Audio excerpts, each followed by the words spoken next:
आज अपन ऊष्मा चालन वाला चैप्टर पढ़ेंगे और इसमें विकिरण आगे डिस्कस करेंगे। तो ऊष्मा चालन किसी एक वस्तु से दूसरी वस्तु में अथवा एक वस्तु के एक भाग से दूसरे भाग में तापांतर के कारण ऊष्मा का स्थानांतरण होता है। एक एंड से दूसरे एंड में या एक वस्तु से दूसरे वस्तु में हीट ट्रांसफर कब होगी? जब तापांतर होगा, दोनों के बीच में टेम्परेचर डिफरेंस होगा। ऊष्मा स्थानांतरण की निम्न विधियों से होता है। 3 प्रकार की विधि हो सकती है ऊष्मा स्थानांतरण की। पहली अपन बोलते हैं चालन, जिसको इंग्लिश में बोलते हैं कंडक्शन। नेक्स्ट संवहन, convection. And next third is विकिरण या रेडिएशन। तो अपन को पढ़ना प्रारंभ में है ऊष्मीय चालन विधि को। माध्यम के कण एक दूसरे को ऊष्मा, एक कण अगले यानी पास वाले को देता है, वो अगले से next and next like this. माध्यम के कण एक दूसरे को ऊष्मा का स्थानांतरण करते हैं। यहाँ यह बात ध्यान में रखने की है, यहाँ पर कण अपना स्थान नहीं छोड़ते। अधिकतर ठोसों में चालन विधि द्वारा ही ऊष्मा का चालन होता है, ट्रांसफर होता है। द्रव व गैसों में भी चालन विधि से ऊष्मा स्थानांतरित होती है, लेकिन वो बहुत कम होती है। नेक्स्ट अपन पढ़ेंगे संवहन विधि।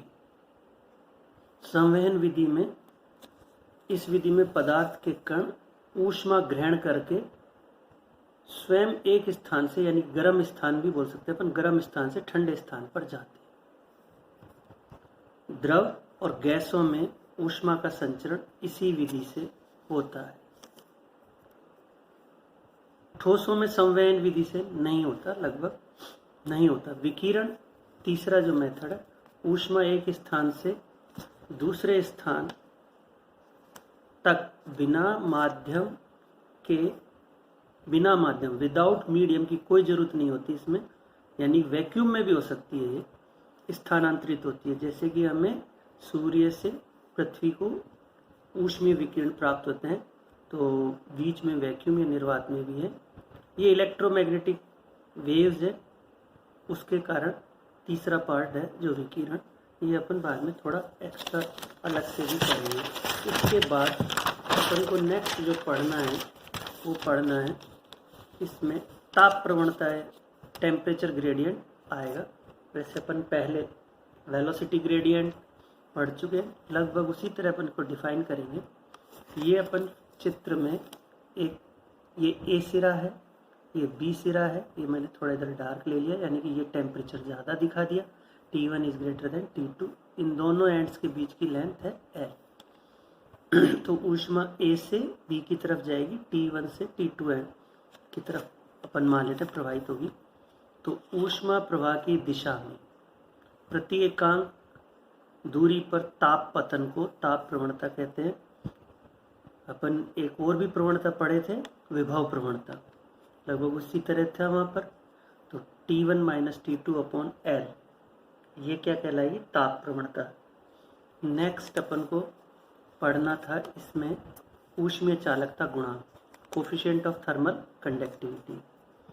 स्थायी अवस्था में, इन स्टेडी स्टेट, स्थायी अवस्था में ऊष्मा प्रवाह की मात्रा अभिलंबत दिशा में, यहाँ से इस T1 ज़्यादा ले लेते हैं, T2 कम, तो इधर से प्रति एक अभिलंबत दिशा में कितनी ऊष्मा प्रवाहित होगी, Q मान लेते हैं। वो किस किस बात पर निर्भर करेगी? पृष्ठ के अनुप्रस्थ काट के क्षेत्रफल पर, इसके क्रॉस सेक्शनल एरिया पर के समानुपाती होगी। जितना ज़्यादा होगा उतनी ज़्यादा ऊष्मा प्रवाहित। पृष्ठों के मध्य ताप प्रवणता, T1 और T2 के डिफरेंस और ये distance L, T1 minus T2 upon L। इसको मैंने शॉर्ट में delta T upon delta X भी लिख दिया, डिस्टेंस।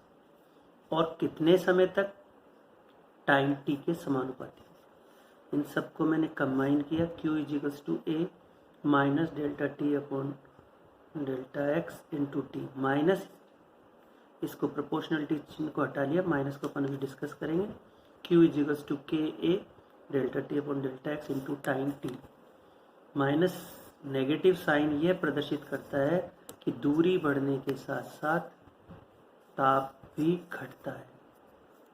हम अब के को बोलते हैं कोफिशिएंट ऑफ थर्मल कंडक्टिविटी या ऊष्मा चालकता गुणांक बोलते हैं हिंदी में। इसको अपन डिफाइन भी कर सकते हैं। केवल नेगेटिव तो यही बताता है कि टेम्परेचर दूरी बढ़ने के साथ साथ घटता है। अपन के की डेफिनेशन बहुत ही सरल बना लेते हैं। इस इक्वेशन में एल या डेल्टा एक्स को 1 मान लेते हैं, T1 माइनस T2 को 1 degree centigrade temperature difference, 1 second time ले लेते हैं, एरिया भी 1 ले लेते हैं। यहाँ पर एल या डेल्टा एक्स समझने के लिए अपन लिख लेते हैं, यानी कि दोनों सिरों के बीच की दूरी अपन ने 1 मीटर ली है। स्थायी अवस्था में तो ये सब 1 1 रखेंगे, नेगेटिव साइन का बस केवल यही मतलब था। तो Q इजिकल्स टू, न्यूमेरिकल में नेगेटिव साइन अपन नहीं लेते। Q इजिकल्स टू के स्थायी अवस्था में 1 मीटर लंबाई व एकांक अनुप्रस्थ काट क्षेत्रफल की छड़ के दोनों सिरों पर तापांतर 1 डिग्री सेंटीग्रेड है। तो 1 सेकंड में ऊष्मा प्रवाह की मात्रा, ऊष्मा प्रवाह उसके ऊष्मा चालकता गुणांक के बराबर, ऊष्मा चालकता गुणांक के बराबर होगी। Thank you.